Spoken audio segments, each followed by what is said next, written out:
Okay. Um, Hello, everybody. My name is Pierre Yves Recau. I'm an Android engineer at Square, um, and I'm also a tech lead at Square. Although I'm not exactly quite sure what that means, and we'll see about that in a few minutes. So I came up with this sort of catchy title, like "There is no good tech lead," and you're like, "Oh wow, okay, nobody can be a good tech lead." I actually don't know if that's true. I've been doing some research. It sounds like there's a lot of people who are good tech leads. So I've kind of been lying on the title. I think the real title should be "I'm not a good tech lead."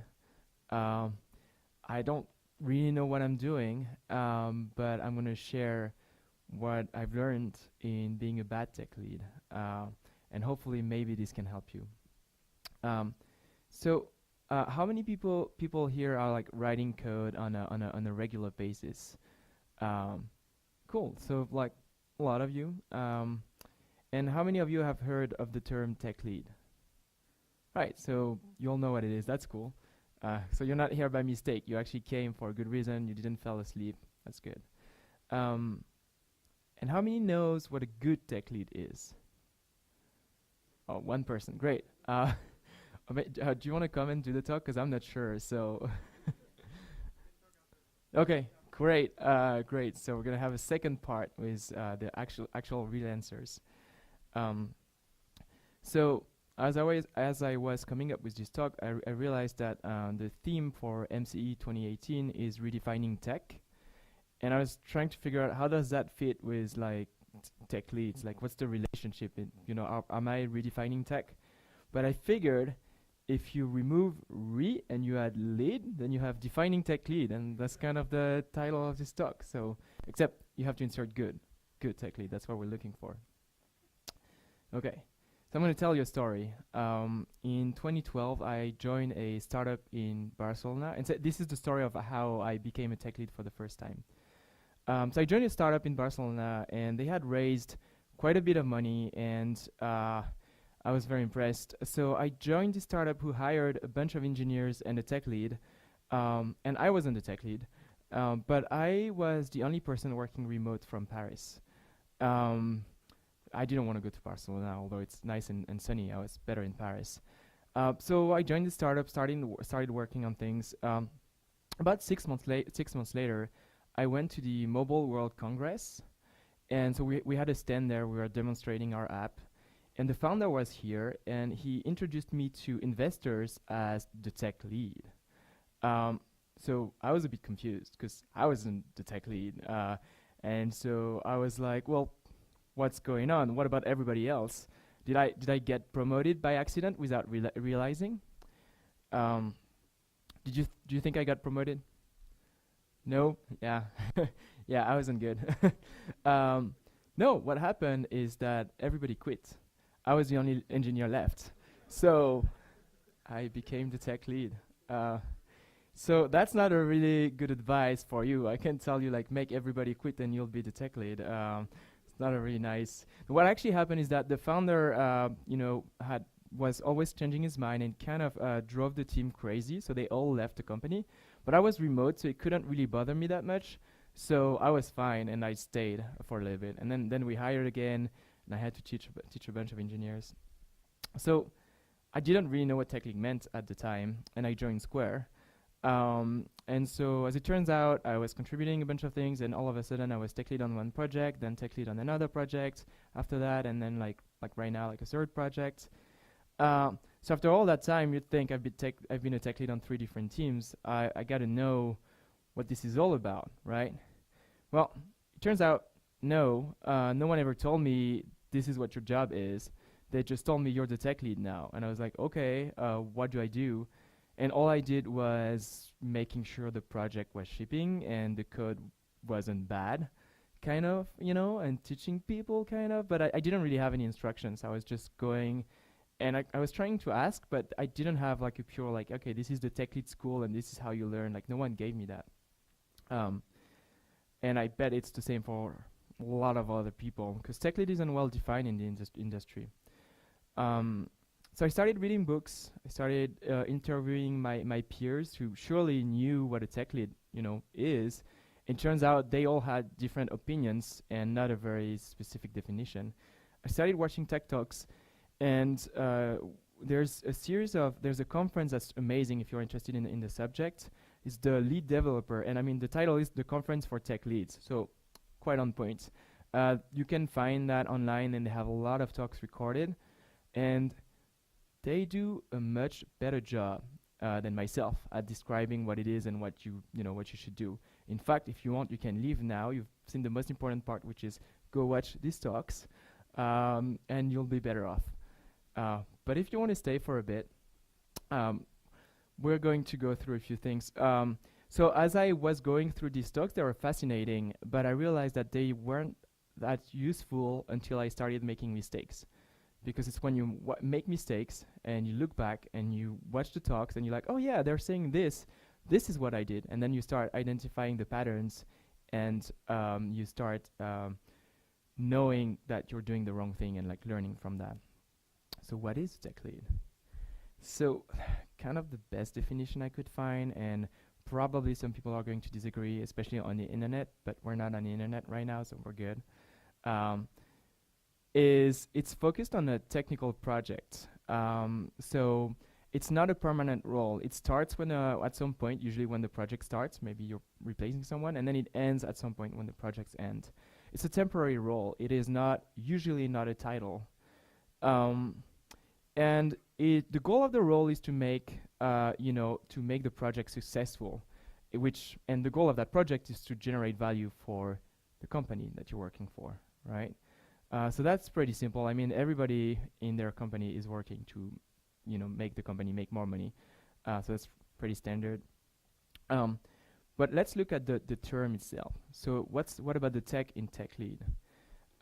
Usually that means you're defining the technical vision for a project, and you're responsible for like setting that flag that this is where we're gonna go, and both making sure that even though we're kind of going to it that way, we're kind of still going in the right direction, or changing the direction when we learn more, or when the business changes. The reason this is important is because no one does big design up front, even when we try. So we always do a small thing, maybe ship it, get some feedback, improve the architecture, build some more things. So as we're doing that, as a team, we tend to lose, track of like the goal. And so it's important to have someone that's kind of has this goal in their mind. So your goal is to help the team deliver value now, but also help the team deliver value in the future. There's this interesting tweet from Sarah May. My goal with software design is to make future changes easier, full stop, that's it. So that's one of the aspects. Reducing the cost of future changes is one of the things that you should be thinking about.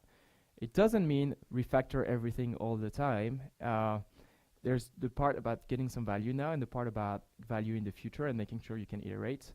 And there's that cursor, and it's your job to figure out where it is. All right, so one of the core components of being a tech lead is that you have a computer.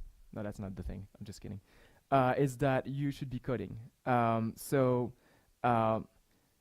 Some people say 30%, some people say 20, some people say 50. It's really up to you, but the idea is that, unfortunately, in software engineering, it's really hard to set the right vision and help the team make the right decisions if you yourself you're not coding, because you're kind of you're taking too much distance from the code and you don't know where things are. But coding is not your job. You're not being paid for coding. You're being paid for being a tech lead and driving the technical vision. Coding is a tool that makes sure that you stay connected to what's going on in the code base. And we all enjoy coding. I love coding. I just use that as an excuse, but I'm like, oh, it's not my job, and I'm going to do it for the team. I really just do it for myself. But yeah, it's not really your job. And then there's a thing called engineering manager, which you may have. So in some organizations, an engineering manager is the same as a tech lead, and it's pretty much the boss of everybody that makes all the decisions and deals with your careers and all of that. And in other organizations like Square, we divide the two, where an engineering manager is more responsible for, for people, for their careers, for the organization, and maybe more cross-functional concepts. And the tech lead is more focused on the technical side of things. Because an eng manager doesn't have time to code and is very remote from what's going on, so it's hard to help with decisions at that point. Then we can talk about the lead parts. Who knows what a leader is? Wow. The same person. Okay. I mean, I don't know what a leader is, but we can kind of infer, right? Okay. So usually, if you're by yourself, you're not a leader, you're just by yourself. A leader involves a group of people. There's a group of people, and there's a task at hand, like we need to do this. And a leader is the person that lead all those people to do the thing. So there's a leader and there's a bunch of followers, essentially. It's not bad to say, I'm a follower when there's a leader. It's just like the mechanics of it. So we have a common goal as a group. We want to deliver value with a project. And the tech lead is the technical leader, is the person leading that group of people. So you can't be a tech lead by yourself. And my first experience was being a tech lead by myself. So that wasn't really a tech lead. Okay. So to do that, even if you're the best coder in the world, that's pointless. The thing you need is people skill. You need to be good at, talking to people, convincing people, teaching people, understanding what they need, understanding where they are in their life, a bunch of things. And as developers, we're not really into that usually. It depends on the people. I know a lot of developers who are like, I hate people. I just want to code all day. Like, leave me alone. I don't want to go to your meeting. I don't want to talk to anyone. It's not everybody. It's a cliche, of course. But unfortunately, as part of being a tech lead, you have to be better at talking to people and working through others, getting other people to do stuff. And what's funny about the tech lead position is that oftentimes it's not a management position. So you're not actually the boss, which means you can't really tell someone, no, you have to do this now. It's only because they respect you that they're going to listen to you. So there's a whole building trust and having people respect you. So let's look at what it means. So there's a couple of things that we need to do. The first thing as a tech lead is you'll need to influence others. Yeah, we can see it. Okay, cool. So that's what the little guy with the voice is about here. You need to convince people to do something. And that might be managers, your peers. Another thing you do is to unblock your team. This is a barrel of oil because the idea is we bring oil to unblock things. But whatever it is that's blocking the team, and sometimes it's you. Sometimes you're blocking the team, so you might need to remove yourself from the picture, but you need to unblock the team. A third one is you need to mentor the team. You need to teach them. And the fourth one is usually you want to promote a strong technical culture. It's not mandatory, but it's kind of nice to be in a team where everybody's really intense on doing the right thing and building the right software. So earlier I said, to really progress as a tech lead, you actually have to do it and make mistakes. So the first step is how to become a tech lead. And there's really 3 parts. So the first is to know about the business. So, if all you care about is coding, unless you're working for Microsoft, which is like focused on developers, if you just care about the coding part, it's not going to be super helpful as a tech lead, because you need to be aware of the business requirements, how things are evolving. And you need to learn about the business value of things. The technical trade-offs that you're making they're not absolute. So there's like this idea that you should make decisions not based on what's better, but based on what's better for a given context. And we'll get back to that. let me just check one thing because I thought I had a cool slide a couple of things ago, and maybe it's later. Okay. Sometimes slides disappear and no one knows why. This keynote is funky like this. Okay, cool. So that's why I was in trouble. Anyway, so the other thing that you need to do, and I'm sure you all do this, is you're not. Wow. Yeah, cool. You're not monkeys. So if someone gives you a task, first of all, you shouldn't be given a task, but we live in an agile world today, so you go pick a task from the Kanban or whatever. But you don't just execute on the task, right? You're supposed to ask questions, not just from a technical standpoint, but also, why are we building this feature? And you're not doing that just to be annoying. You're not doing that to say, I disagree and I'm going to change, take the lead and do something else. Instead, you're doing that to understand why we're doing it, so that you build that context, and then you can give feedback and say, well, actually, did you think about this? You can. But as you're doing that, people will start seeing that you know a lot about the project, and they'll think of you as a potential tech lead. You'll need to demonstrate influence and teaching. So to do that, it's pretty simple. You just have to help people. Turns out, when you have time for people and you start helping them, more people will come. It's great. It becomes kind of an annoyance eventually, because then you don't have time for anything. But that's the easiest part. Just start learning something and become better at it, and then help people. And all of a sudden, they'll come to you, and all of a sudden, you'll have an influence. And as you learn more about the business and you provide feedback, and as you teach other people, you'll be seen as an influencer. It's pretty much automatic, and you probably already know that. Also, don't be a jerk. Okay, who is sometimes angry at work about things like code and coworkers making stupid decisions and stuff like that? Come on, more than that. Yeah, I mean, really? Wow. Poland is great. People are calm, very, very nice. It's happened to me so often. I get very emotional with code, and I shouldn't. The other day I was wondering, like it was a couple months back, but I had someone in my team coming to me with some Dagger questions. So Dagger is a dependency injection library, and it wasn't their own questions actually. That someone else had reached out to them to ask these Dagger questions. I was like, that's interesting, because why did they reach out to you? Like, I've been communicating a lot on Dagger and helping out some people and all of that, right? I was like, but I realized that some engineers were kind of scared of me because sometimes I wasn't nice, and I was like, this question is like, that's very easy. Like, I don't understand what the problem is. And you shouldn't do that. And I shouldn't do that. It's important to realize that not everybody has the knowledge you have. And when someone makes a mistake, no one ever said, I hope, oh, I'm going to add a bug here just to piss off PY. That's me, PY. No one said that. It just didn't know about something, or didn't know about something else, or some requirement change and it introduced a bug. And that's okay. You have to take some distance. It's really hard for me. I'm like, but this is stupid code. No, the code itself isn't stupid, and especially the person who wrote it is not stupid.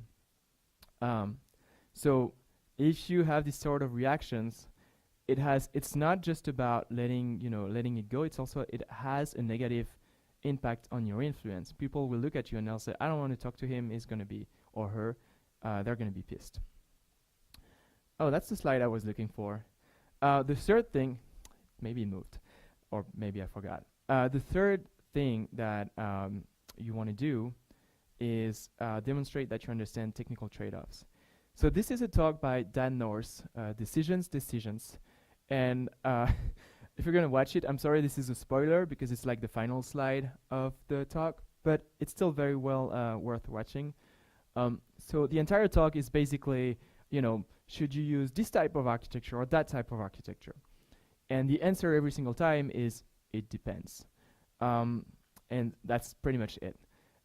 With some context, which is whenever you're making a decision, you have to understand, you have two options, and usually we're like, oh, well, obviously no one wants a monolith. You should be doing, service architecture. And then, or you should be doing a serverless architecture. Lambdas are great, that kind of stuff. But it turns out every single one of this decision is good in a given context and could actually be bad in another context. And this is something that you have to learn. When I came out of school, I was like, oh no, this is great, this is bad, JavaScript sucks, PHP, well, sucks as well. Every language sucks, except, I don't know, back then, no, I didn't like anything. But so, as you maybe grow up a little bit, you realize that it's all about context, and you have to make the right decision in the context. And people are going to be looking for that if they want to make you, if they want you to be a tech lead, because you're going to need to take a step back and say, is this the right decision for right now? So yeah, understanding business value, the ability to influence and teach, and understanding technical trade-offs. All right, so you did all that, and now you're the tech lead. What happens next? Okay, so for me, it's not a super great story. This is what happened next. The next thing that happens is I get a lot of calendar events added to my calendar. I get invited to a ton of meetings, like a lot. And I'm like, oh, okay, cool. I'll go to all the meetings. I guess I'm important now, right? It feels good. But then in between meetings, when I come back to my desk, I have all of my coworkers asking a lot of questions. They're like, oh, can you help me with this? How do we do this? What should we do here? Which is cool. I'm happy to help. But then I get all these emails that I need to read, and also I get all these pull requests that I need to review, and all these documents, like design documents that I need to review. And then it's the end of the day, and I've done nothing but meetings, helping people, answering questions, and reading emails. I never get to inbox 0. I thought I get to inbox like 20%, and then it adds, another 100%. So it's kind of it keeps growing. So what happens next? Well, as a tech lead, I'm supposed to be a mentor, but I don't have time for it, so I don't mentor people. And then engineers are going to start, working on features, and they need my help, but I don't have time to give help because I'm on all these meetings and all these emails, so they don't have guidance. So maybe they're going to make mistakes, and now we have a problem. So then I lose confidence. I'm like, oh, he did something wrong, or she did something wrong. That's bad. I guess they need to not have that much responsibility in the future. Oh, there's a big task here. I guess I'll just take that and do it myself. And that's a terrible idea. Because when I do that, like this big unknown that I'm going to do myself, then I block the entire team on it, but I still have no time, so I'm going to be very slow at doing it. And I grow frustrated, and I grow angry. And then some bug is introduced somewhere. There's a pull request that I review, and I'm going to lash out, and that's really bad.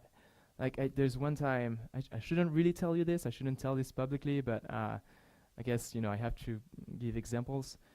I think I was reviewing a Java pull request, and there was something about generics that was like written incorrectly, and that was clearly wrong, but that happens.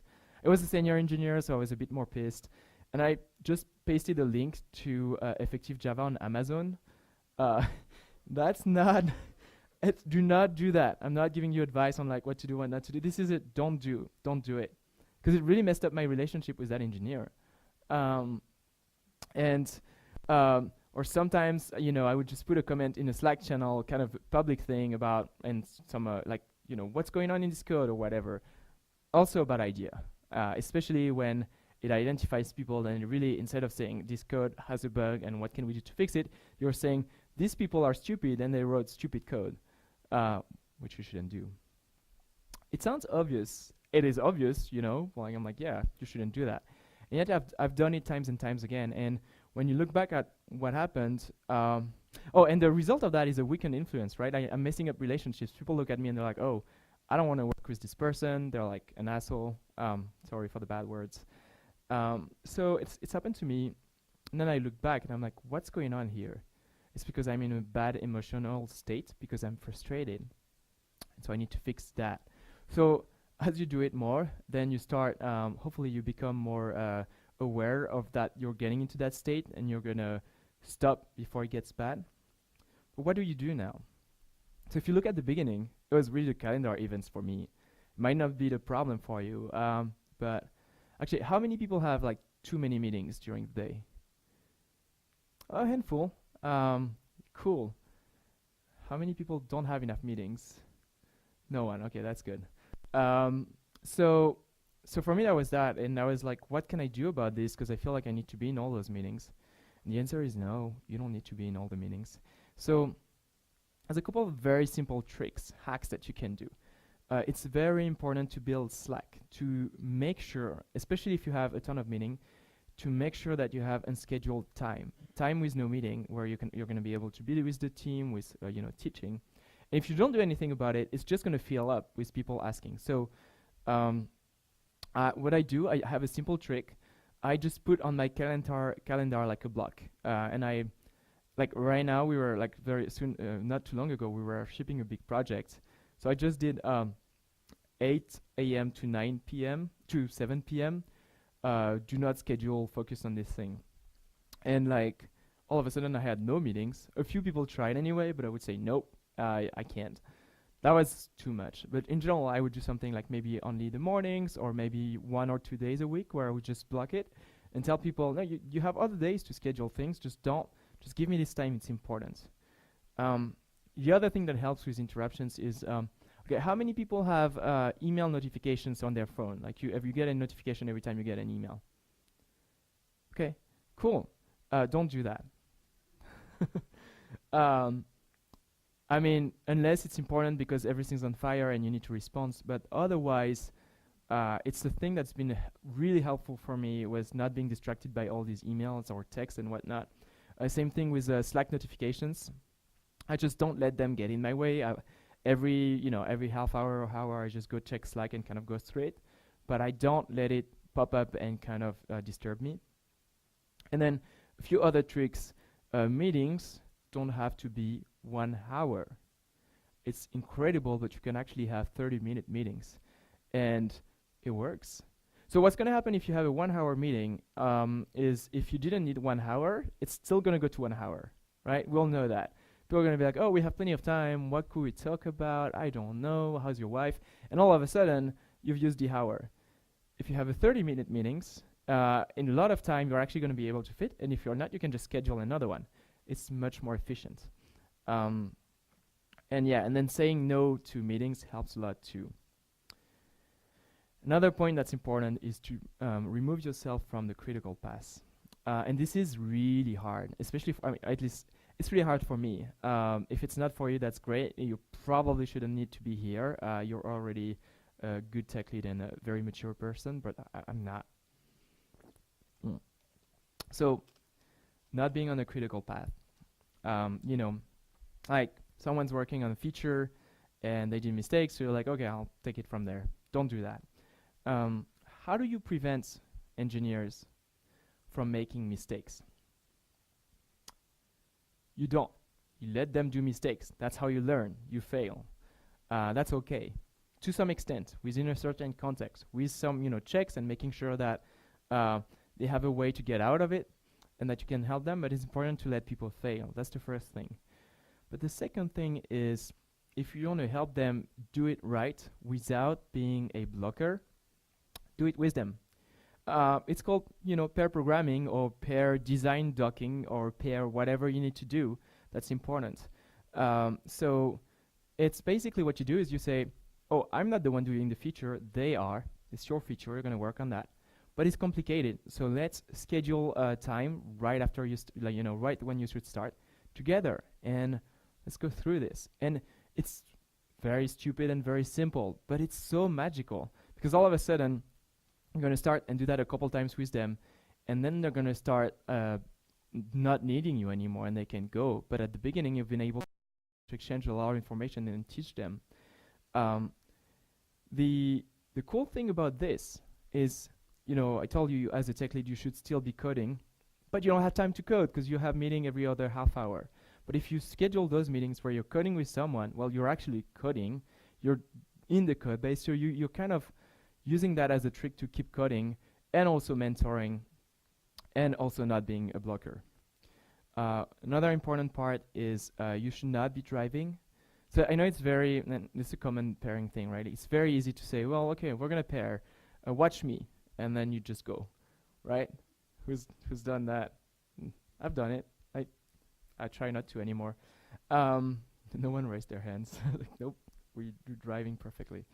Um, so the idea is let them go ahead, even if they have no idea what to do next. You can give them some hints, and don't give directions. Instead, ask questions. It's called the Socratic method.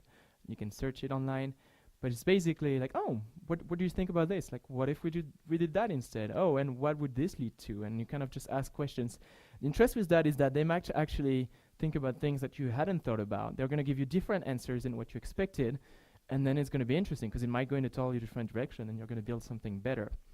The really interesting, I knew about this technique, but I wasn't really that good at it until, so we had two mobile teams Android iOS, and the iOS lead went on maternity leave for 3 months.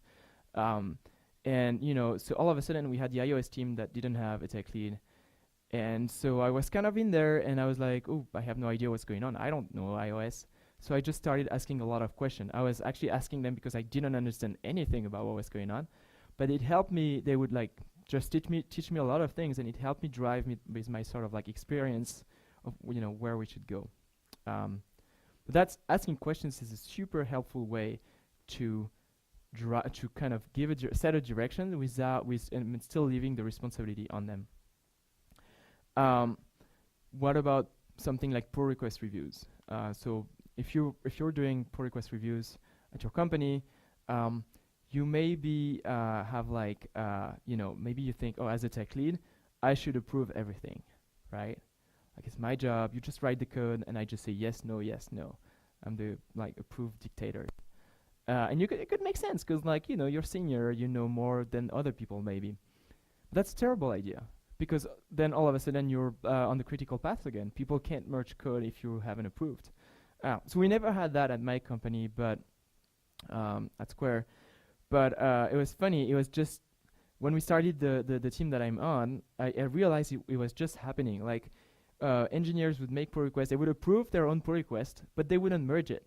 And then I was like, so what's going on here? Like, why is this not merged? And I'm like, well, we're waiting for your review. I'm like, you don't need my review.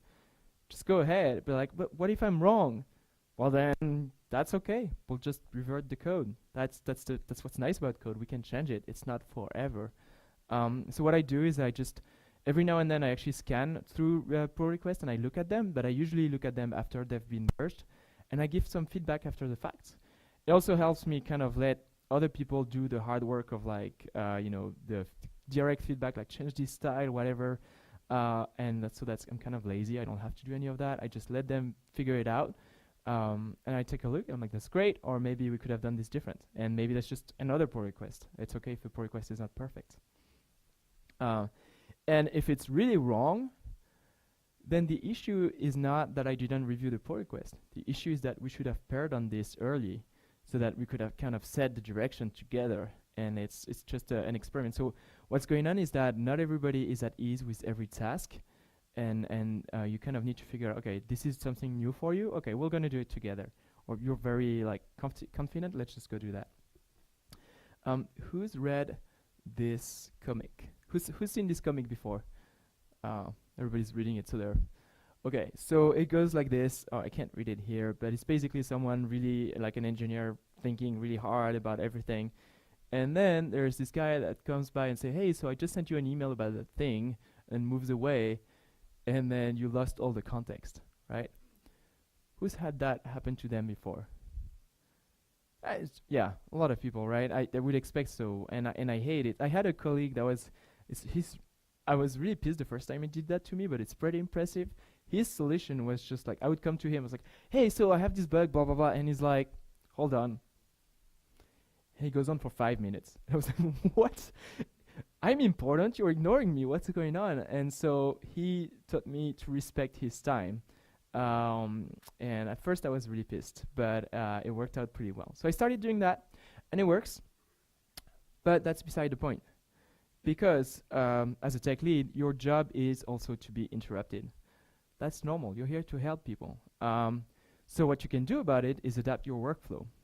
For example, pairing. When you're pairing and someone comes through with a question, you can be like, okay, just keep going, and then you go ask the question, and then you come back later. And everything's fine, usually. The person is not blocked. Another thing you can do is work in small units. The problem here was that you have everything in your head and it's pretty big, like complex design thing. But if you work in small units and you write everything down, then you can pause the state, and then later you just read everything you wrote and you can come back where you were. I do that for a lot for bug investigations where we use Jira, and I'll just write every single assumption I make. Like, oh, maybe this is happening because of this. All right, so if this is the case, then I have 5 options. I think it's A, but to prove that it's A, maybe if I can't prove that it's A, I'm going to prove that it's not any of the 4 other options and recursively go through. And I just write all these things. It's like a story every time I investigate a bug. But that's nice because then if I have to be interrupted, I just come back to it and then I'll be good. Let's talk about mentoring. So, mentoring, it's in large part teaching other engineers what you've learned.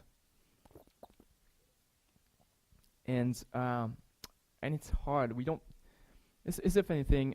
We learn about a technology, and then people think we can teach it, but we don't learn about teaching. Teaching is a skill that needs to be learned, and that's hard, and you need to practice. And when you're really good at something, you'll be like, oh yeah, it's obvious. Just put a thing here and put a thing there. And people are like, I don't understand why. Like, well, you don't know about that and this and that, and that's. So you have to, when you're teaching, you have to realize where the person is and what they know about. It's a back and forth. It's not just a unidirectional thing, which is what I'm doing here. So I guess it's not really great for teaching conferences in a way, maybe. But one of the ways that you can mentor, so one of them is pairing, because when you're pairing, you're exchanging a lot and discussing about a lot of things. But another one is one-on-ones. Who knows what a one-on-one is? Okay, so some people in the room. So one-on-one is a very simple thing, like the name suggests. You get with someone else in a space, like maybe you go walk somewhere, maybe you get in a room, and you chat. That's fairly easy. And you talk about non-technical stuff usually, or maybe technical stuff. Talk about whatever you want, but the goal is to learn what they're interested in, how they think the team is doing, if there's something that they're worried about. Managers do that as well, but it's very useful for tech leads as well to kind of understand the context and help people in the right way. And so it's kind of a feedback loop thing. Another one that's very easy to do is lunch and learn. So lunch and learn is like you get lunch and then you learn at the same time. So an example of that is a brown bag session. I don't know if you've heard of that. It's basically someone comes and makes a presentation while everybody's eating. I think it's called brown bag because you give food to the presenter in the form of a brown bag. I'm not sure why. It's very specific. But the other thing, so what we do in our team, we don't do that, but what we do is we watch presentations one day a week. So we'll just select, have a huge spreadsheet of interesting tech talks, and then we just get lunch for an hour and we watch a tech talk and we discuss it. The discussing part is important because the goal is not just to watch content, it's also to kind of build like how to interpret it and how you think about it. And that really works well. It's also cool for me because I never have time to watch tech talks anymore, except now I'm kind of like saying, oh, I want to do this. I'll just use the team as an excuse to do it with them. So they learn and I get to watch the thing that I wanted to watch. Although soon enough, they're going to find topics and bring interesting stuff to the table. Another one that's kind of cool to do, I don't know, it's not super, like not everybody does that. It's called mob programming. It's like pair programming, but you're more than 2. So yeah, it's pretty much that. So the idea is you get in front of a screen, multiple people, and then you set a rule, like maybe there's many different ways to do it. Like maybe what we do is we rotate every 7 minutes. And we just have one person typing and people around giving advice. Some people do coding dojos, like say you want to get better at unit test or, red-green refactor, that kind of stuff. You could just practice with some exercises that are made for that.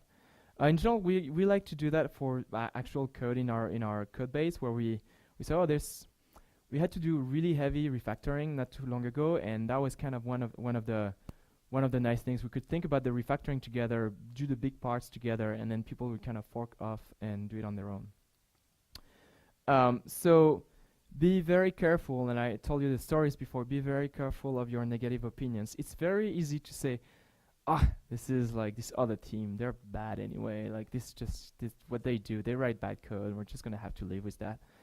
You can think that, it's kind of a bad thing to think it, don't say it, because the people around you are going to mirror your behaviors. You're the tech lead, they aspire in a way to be you, and so they're gonna do the same. So internalize these things. So yeah, so one-on-one sparring, lunch and learns, mob programming, and having an exemplar behavior. So let's talk about making the right decisions. Decisions are based on knowledge. If you don't have the right knowledge, you're not going to make the right decisions. It's really simple, right? So how do you make the right decisions? You accumulate knowledge. It's stuff like reading emails, talking to people across the organization, that kind of stuff, talking to customers. Another trick that's really nice is making decisions that you can revert. If you have the choice between one decision that's probably right, but you can't ever change it back, and another one that may be wrong, but it's very easy to revert, I tend to prefer the second one, because then we can learn and change. Or defer the decisions, do them later, if you can. Also, who has legacy code in their code base? Right. Cool. Yeah, that's legacy code. It's this old code that we all love. So it's really interesting. So it's a common thing that always happens. Like, should we clean up the code base or should we ship new features? When is a good time to refactor? And that's really depending on context, right? But one of the interesting things that was really kind of a discovery for me was, legacy code is a social construct. Code is not legacy. It's our relationship to the code. We say, like, someone wrote the code 5 years ago, and when they wrote it, they didn't, like, you don't write legacy code every day, or maybe you do. But the idea is that the code was there, and then all of a sudden people said, oh, this is legacy. And it's really about, like, not all the code in your code base is actually legacy. What's important is, like, parts of the code that are hard to change and that you need to change.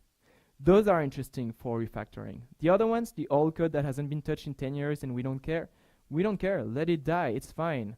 But the stuff that we're always coming back and we're always finding bugs and always fixing things, that's the interesting point for refactoring. So influencing, that I talked a bit about that. It's also not very hard. It's pretty much influencing someone, you have to listen, understand what they want, and figure out how you can get into the same direction. One of the common patterns that we all go through is you join a company. I had a friend who joined Facebook a while ago, and he was this really good Android engineer, really experienced, and he left exactly 1 year and 1 day after he joined, because that's when you vest all your stock. So he, got the money, left. And he was like, no, I hate it. I came in, they were doing everything wrong. I tried to tell them how to do it right, and they wouldn't listen. The problem is he didn't have any influence. He didn't have any political capital because he was new to the company. And if we listen to everybody who comes in who's new that we don't know, then it would be chaos. So, like, as it's just how we work as humans. We trust the people we know. We don't trust the people we don't know. So you have to build that credibility to be able to influence. And when you start in a new company, the easiest thing to do is to identify the people who already have that and go to them with your ideas. And your goal is not to get them to do the thing that you want to do, is to ask them for feedback. What do they think about the idea? And should you talk to someone else and that kind of stuff? And they're going to help you. And then once you have that influence, you should help other people. Recently, someone joined our company. He's like a fairly senior engineer. And we talked about a bunch of things, like, this architecture is bad, blah, blah, blah. And I basically told him, when you want to move forward with these changes, give me a heads up, and I'll, talk to other people. And maybe I'll reply to your email saying, this is great, which is kind of fake, but it's kind of a way to, help him with my influence in a good way. So you can do that. It's fairly easy. How not to be a jerk is really hard, for me, at least. It's about self-awareness, and now I get really good at identifying when I'm angry, and then what do you do about it. So there's there's a bunch of solutions. If you have a partner in life, it's going to be annoying, but you can talk to them about that, or a really good friend. Uh, Having a coach. That's weird. Like, what? You have a coach? I have a coach. There's a service called BetterUp that we use for that. But basically, you pay someone to talk to them, which is very much like and they give you, feedback and advice. But it sounds similar to a psychologist. It's also an option, and you don't have to be ashamed of that. It helps with managing emotions. Um, Another way, when I get angry and I want to send a message or something. So do you know about rubber duck programming, where you're like trying to debug something and you talk to this rubber duck, and it's just the back and forth helps you solve the problem. You can do that when you're angry too. I just send messages to the Slack bot, which is this robot, and it's just I pretend that he's listening, and then I take some time, or I write an email and I never send it. I write in the doc or whatever, and then later on I figure out, okay, what is the thing that I should really be saying? Like what is the important thing that needs to change, and all of my anger can move away. And one last thing is to say sorry for real. That's a hard one. Like, if you mess up, go see the person, like face to face, and say I'm sorry. And also, don't say, yeah, I'm sorry, I was right, but I shouldn't have talked to you like that, right? Like, don't say I was right. I know, because I've seen people do it. It's like, I'm sorry, I didn't talk to you right, but I was, in the end I was right. No, it's not the point. Just say I'm sorry and start listening to them, and keep to yourself that you think you are right, because probably you're actually going to change your mind when you talk to them.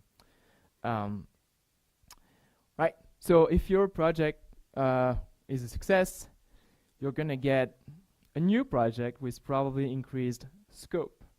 You're going to get more stress, more emails, and at least for me, it just happens all over again. And that's why I'm not a good tech lead, but I try. That's it.